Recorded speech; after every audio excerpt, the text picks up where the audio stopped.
love me, but you don't love my kids. Because the first time when you meet me, I told you that I have got kids, or I have got a kid. You understand?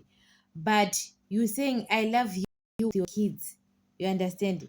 But when you want to marry me, you are saying we can't stay with your kids now. For now, we can't stay with your kids.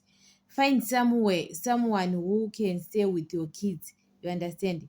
Some of women, they can leave their kids with their mothers or grandmothers, just because you want to be happy with your men.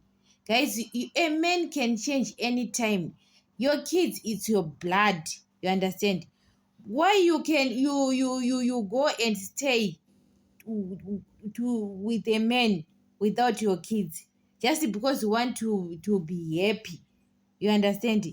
Guys, don't sacrifice something, because guys, when I will go and marry you, I will go with you, or I will stay at your home with my kids. I will take my kids and stay with them. I can't leave my kids, guys. I can't leave my kids. If you don't love me, you don't love my kids, you don't love me. You understand?